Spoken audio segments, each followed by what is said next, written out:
12 News is your local election headquarters with voting happening right now in Cranston as residents decide if they want to approve or reject $40 million in school repairs. 12 News reporter Kate Wilkinson caught up with voters outside Cranston East today and joins us now live in studio with the details on this special election.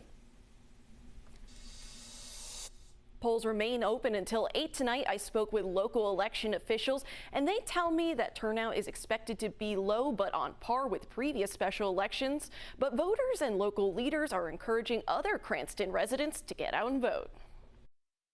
5%. That's what Cranston's Director of Elections, Nick Lima, expects for turnout in this special election here in Cranston. We've actually had 3 special elections just in the last 3 years in the city, and this is tracking similar to the previous ones. Superintendent Janine Notamasi says the proposed $40 million would go towards projects like replacing the 1925 boiler system at Cranston East, something she says would cost hundreds of thousands of dollars, but could be eligible for up to 74% in reimbursement funds from the state. That boost in reimbursements is expected to expire at the end of this month. It's an opportune time for Cranston to make the changes that are necessary and also help to make it a fiscally sound decision to do it now. But some are against one of the projects, which would put $14 million towards buying the property where Cranston's Apprenticeship Exploration School is located and then renovating it. That state money, that's my money too, and I don't want that wasted any more than I want the city of Cranston money wasted.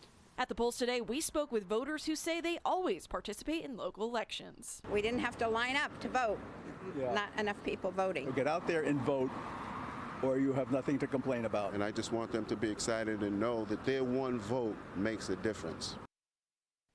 Yeah, that line, one vote makes a difference, Kate. We've actually seen that locally be true even recently in an election, right? Yeah, exactly that. In fact, you know, when it comes to it, when we saw the Chariho Regional School District vote on a school bond there in the town of Richmond, they had a difference of just 3 votes. So, you know, there can be these close calls. Of course, we'll have the results for you tonight at 10 and 11. Kate, thank you very much. Thank you. Now at 6, your local election headquarters looking into the special election happening right now in Cranston.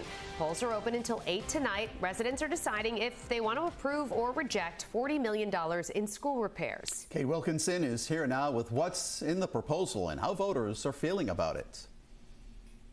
That money would go towards 5 major projects across the school district. Some voters tell me these repairs are overdue.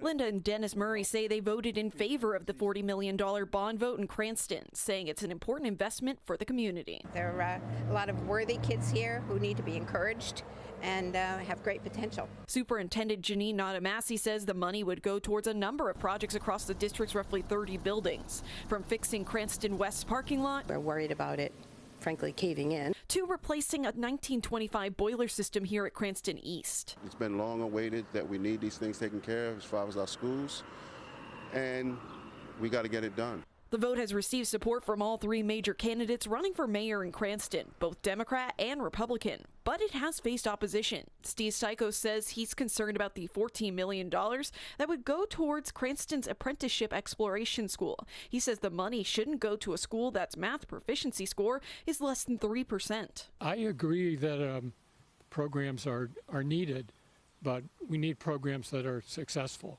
The vote comes as a boost in state reimbursement funds is set to expire by the end of this month. Notamasi says the district could be eligible for up to 74% in reimbursement funds. Cranston Director of Elections Nick Lima says special elections there tend to see a 5% turnout. This special election, the 3rd in 3 years, appears to be no different. So we were expecting a pretty light turnout for this. Obviously, we have the big elections this fall, September and November. But, you know, the people that want to make their voice heard are coming out, and after all, decisions are made by those who show up. Lima says they have roughly 45 poll workers working across these 6 locations. Polls themselves close at 8 tonight. You can find your polling location on our website, WPRI.com. In the studio, Kate Wilkinson, 12 News.